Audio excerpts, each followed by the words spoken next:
இன்றைக்கி தீபாவளி ஸ்வீட்டாக பன்னீர் ஜாமுன் தான் செஞ்சுருக்கேன். நல்லா சூப்பராகவே இருக்கும், நல்லா டேஸ்டியாகவும் இருக்கும். ஒரு பாக்கெட்டு பன்னீர் இருந்தால் போதும், நல்லா அருமையாக செஞ்சுக்கலாம். நல்லா ஜூஸியாக சூப்பராக இருக்கும் சாப்பிட்றதுக்கு. பசங்கள்லாம் விரும்பி சாப்பிடுவாங்க, ஹெல்த்தியானதும் கூட. எப்படி செய்கிறதுன்னு பார்க்கலாம். ஒரு பாக்கெட்டு பன்னீர் எடுத்துருக்கேன்.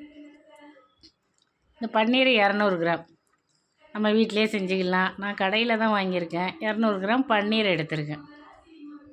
இதை நல்லா துருவி எடுத்துக்கணும். நம்ம காய்கறி சீவுவோம்ல, கட்டையெல்லாம் வச்சு, அந்த கட்டையில் தான் நான் துருவி எடுத்துருக்கேன். இது போல் நல்லா துருவி எடுத்து வச்சுக்கணும். அது இருக்கட்டும். இப்போ அடுப்பில் அகலமான ஒரு கடாய் வச்சுருக்கேன். அந்த கடாயில் ஒரு 1/2 லிட்ரு பாலை சேர்த்துக்கிறேன். பால் நல்லா திக்கான பாலாக இருக்கட்டும். 1/2 லிட்ரு பாலை சேர்த்துருக்குறேன். இது நல்லா கொதிக்கட்டும். இந்த 1/2 லிட்ரு பால் ஒரு 300 கிராம சுண்டை காயணும். அதுபோல் ஒரு 150 கிராம் சுகர் எடுத்திருக்கேன். நம்ம அதிக இனிப்பு வேணால் 200 கிராம் கூட எடுத்துக்கலாம். நான் 150 கிராம் எடுத்திருக்கேன். ஒரு மீடியமான இனிப்பாக இருக்கட்டும்னு 150 கிராம் எடுத்திருக்கேன். இது இன்னொரு அடுப்பில் ஒரு பாத்திரத்தில் சேர்த்துக்கிறது. சேர்த்துக்கிட்டு அந்த கப்புலேயே ஒரு 3 கப்பு நான் தண்ணியும் சேர்த்துக்கிறேன். தண்ணியை சேர்த்து நல்லா கொதிக்க விட்டுறணும்.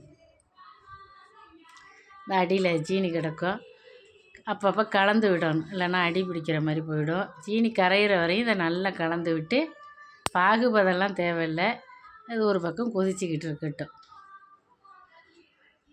சிம்மில் போட்டால் கூட அது பாட்டுக்கு கொதிச்சிக்கிட்டு இருக்கும்.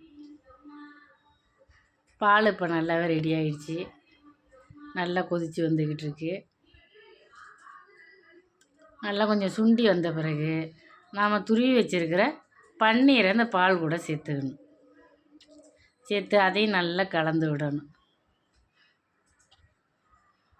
நல்லா கலந்து விட்டு கைவிடாமல் கலந்து விட்டுக்கிட்டே இருக்கணும், இல்லைன்னா அடி பிடிச்சிக்கும். அடுப்பு லோ ஃபயரில் வச்சு தான் கிண்டணும். இதெல்லாம் கொஞ்சம் டைம் எடுக்கும்.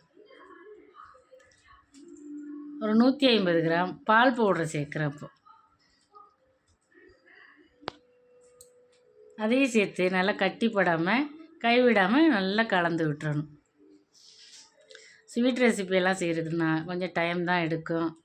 ஒரு 2 ஸ்பூனு கார்ன்ஃப்ளவரை சேர்த்துருக்குறேன். அதையும் நல்லா கொஞ்சம் தண்ணியில் கரைச்சி அதையும் சேர்த்துக்கலாம். நல்ல ஒரு திக்கான பதம் வர்ற வரையும் இதை லோ ஃபயரில் வச்சு நல்லா கலந்து விடணும். கொஞ்சம் டைம் தான் ஆகும். ஸ்வீட் ரெசிபின்னா கொஞ்சம் டைமாக தான் ஆகும், ஆனால் நல்லா சூப்பராக இருக்கும் சாப்பிட்றதுக்கு. நல்லா இந்த அளவுக்கு திக்கான பிறகு நம்ம இப்போ அடுப்பை ஆஃப் பண்ணிவிட்டு இதை வேறு ஒரு பாத்திரத்தில் மாற்றி ஆற வச்சிடணும். நல்ல ஒரு அகலமான பிளேட்டில் மாற்றி ஆற வச்சுருக்கிறேன். போனால்